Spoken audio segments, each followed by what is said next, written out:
Imagina esto. Estás en una ciudad extranjera, a punto de terminar un viaje de negocios. El sol brilla. Es un día cualquiera. De repente, ves algo extraño en el cielo. Un objeto solitario cayendo con un paracaídas. No le das mucha importancia, hasta que un destello de luz, más brillante que 1000 soles, te ciega por completo. Un estruendo ensordecedor te arroja al suelo. El mundo se convierte en un infierno de fuego y oscuridad. Esto no es una película de ciencia ficción. Esta fue la pesadilla real que vivió Tsutomu Yamaguchi el 6 de agosto de 1945, en Hiroshima. Aquel día, Yamaguchi, un joven ingeniero naval de 29 años, se encontraba en Hiroshima por trabajo. Estaba a solo 3 kilómetros del epicentro, cuando la primera bomba atómica de la historia, Little Boy, detonó. La explosión lo lanzó por los aires, le reventó los tímpanos y le quemó gravemente el lado izquierdo de su cuerpo. Quedó temporalmente ciego y sordo. A su alrededor, la ciudad que conocía había desaparecido, reemplazada por ruinas humeantes y un silencio sepulcral roto solo por los lamentos de los moribundos. Desorientado y gravemente herido, Yamaguchi vagó por un paisaje apocalíptico, encontrando a 2 de sus colegas que también habían sobrevivido milagrosamente. Juntos, pasaron la noche en un refugio antiaéreo, rodeados de la devastación absoluta. Podríamos pensar que Yamaguchi fue el hombre más desafortunado del mundo en ese momento. Pero la historia apenas comenzaba a escribir su capítulo más increíble. A pesar de sus terribles heridas, solo tenía una cosa en mente: volver a casa. Volver con su esposa y su hijo pequeño. Su hogar estaba en Nagasaki, a casi 300 kilómetros de distancia. Al día siguiente, con el cuerpo vendado y un dolor insoportable, se abrió paso entre los escombros para llegar a la estación de tren. Consiguió subir a un tren repleto de supervivientes, igualmente heridos y traumatizados, en un viaje de regreso que debió parecer una eternidad. El 8 de agosto, Yamaguchi finalmente llegó a Nagasaki. Fue directamente al hospital, pero el médico que lo atendió, un antiguo compañero de escuela, apenas podía creer lo que veía. Las quemaduras eran tan espantosas que al principio no lo reconoció. A pesar del dictamen médico de que estaba al borde de la muerte, la determinación de Yamaguchi era inquebrantable.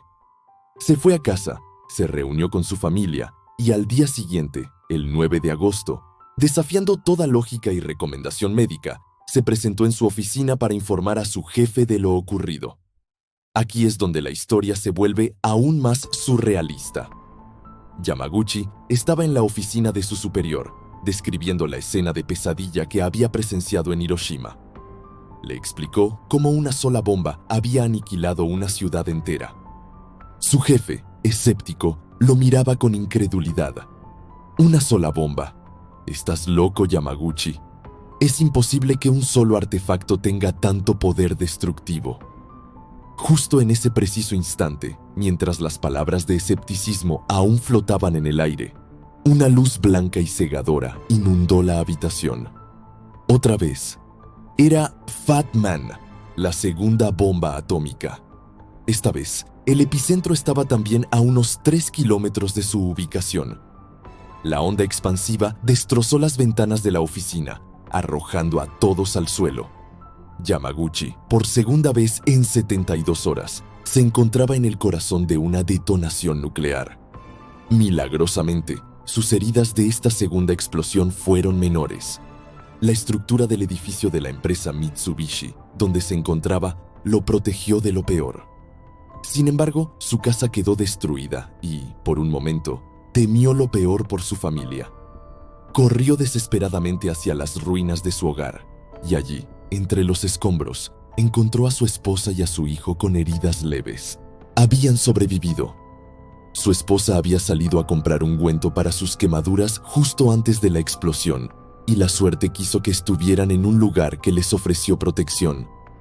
En ese instante, Tsutomu Yamaguchi se convirtió en el Niyu Hibakusha, el doblemente bombardeado, el único hombre en la historia oficialmente reconocido por el gobierno japonés como superviviente de ambas explosiones atómicas.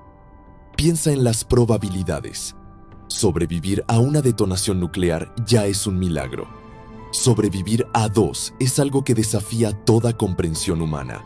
Yamaguchi no solo sobrevivió a la explosión inicial, sino también a la lluvia radiactiva que siguió, a las enfermedades y a los efectos a largo plazo de la exposición a 166 kilotoneladas de poder nuclear. Mientras muchos supervivientes sucumbían a las enfermedades causadas por la radiación en los años siguientes, Yamaguchi demostró una resiliencia sobrehumana. Él y su familia sufrieron los efectos de la radiación, pero continuaron con sus vidas. Durante décadas, Yamaguchi prefirió no hablar de su experiencia. Era un recuerdo demasiado doloroso, una carga demasiado pesada. El mundo, en gran medida, desconocía la existencia del hombre que había mirado 2 veces al infierno y había vuelto para contarlo. Pero a medida que envejecía y veía a sus compañeros supervivientes, los Hibakusha, desaparecer uno por uno, sintió que no podía permanecer en silencio. En sus últimos años, a partir de los 80, Yamaguchi aceptó su destino único y asumió una nueva misión: convertirse en un mensajero de la paz. Dedicó el resto de su vida a contar su historia, a asegurarse de que el mundo nunca olvidara el horror de las armas nucleares. Viajó, dio entrevistas y participó en documentales. En 2006, con 90 años, habló ante las Naciones Unidas, con una voz frágil pero firme, suplicando por la abolición total de las armas atómicas. Tsutomu Yamaguchi falleció en 2010, a la edad de 93 años. Su vida no es solo una historia de supervivencia contra todo pronóstico, es un testamento poderoso a la fuerza del espíritu humano y un recordatorio perpetuo de las consecuencias catastróficas de la guerra. Su legado no es el de una víctima, sino el de un luchador que transformó su inmenso sufrimiento en un grito por la paz. Su mensaje es claro y resuena hoy más que nunca. Esto nunca, bajo ninguna circunstancia, debe volver a pasar. Gracias por acompañarnos en este increíble relato. Si esta historia te ha conmovido tanto como a nosotros, no olvides darle a me gusta, compartirla y suscribirte al canal para más contenido que te hará reflexionar. Hasta la próxima.